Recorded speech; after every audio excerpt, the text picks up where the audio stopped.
నెల్లూరు నగరంలోని పాత municipal office ఎదురుగా ఉన్న వెహికల్ షెడ్ వద్ద సిఐటియు ఆధ్వర్యంలో మున్సిపల్ డ్రైవర్స్ ఆందోళన చేపట్టారు.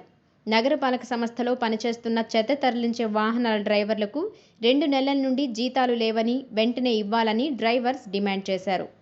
అధికారులు హామీ ఇస్తేనే ఆందోళన విరమిస్తామని వారు తేల్చి చెప్పడంతో అదనపు కమిషనర్ నందన్ స్పందించారు. డ్రైవర్ల ధర్నా వద్దకు ఆయన చేరుకుని వారికి నచ్చజెప్పారు. 1వ తేదీలోపు 2 నెలల జీతాలు వేస్తామని ఆయన హామీ ఇచ్చారు. అలాగే డ్రైవర్ల సమస్యలన్నీ తక్షణమే పరిష్కారానికి చర్యలు చేపడతామని భరోసా కల్పించారు.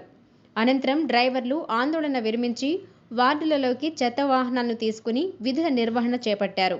అదేవిధంగా మీ నిలిచిపోయిన జీతాలను తెప్పించేందుకు నా వంతు కూడా ప్రయత్నం చేయడం జరిగింది. మీకు 25వ తారీఖున పడే అవకాశం ఉంది. ఒకవేళ 25న కనుక పడకపోతే పోయిన నెల జీతం ఖచ్చితంగా 1వ తారీఖున ఈ నెల జీతంతో కలిపి 2 జీతాలు పడేదానికి అన్ని ప్రయత్నాలు చేస్తున్నాం. ఖచ్చితంగా ఆ విధంగా జరుగుతుంది.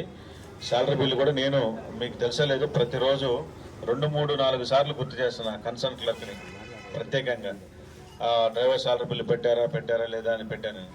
సో కాబట్టి పోయినసారి మార్చి నెల శాలరీ అనేటువంటిది అన్ఫార్చునేట్లీ మనకి ఫైనాన్షియల్ ఇయర్ ఎండింగ్ కాబట్టి అక్కడ సప్లిమెంటరీ బిల్స్కి కోడ్ తీసుకోకపోవడం వల్ల అది లేట్ అయింది. అది రాష్ట్ర వ్యాప్తంగా జరిగినటువంటి దుర్ఘటన. బట్ ఏది ఏమైనా సరే పనిచేసినటువంటి మీరందరూ కూడా 1వ తారీఖున మీరే కాదు ఏ ప్రభుత్వ ఉద్యోగి అయినా కూడా 1వ తారీఖున జీతం రాకపోతే 10 సార్లు ఫోన్ చూసుకుంటూ ఉంటాడు.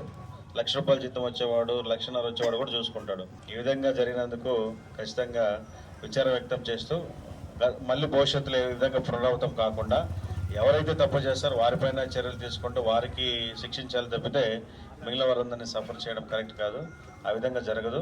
ఖచ్చితంగా కామ్రేడ్ శ్రీనివాసులు గారు చెప్పినట్లుగా వీలైతే 25వ తారీఖున ఏరియర్ శాలరీ లేదైతే 1వ తారీఖున ఏరియర్ శాలరీతో పాటు రెగ్యులర్ శాలరీ అన్నీ వచ్చేటట్టుగా ఏర్పాట్లు అన్ని రకాల చర్యలు తీసుకుంటున్నాం.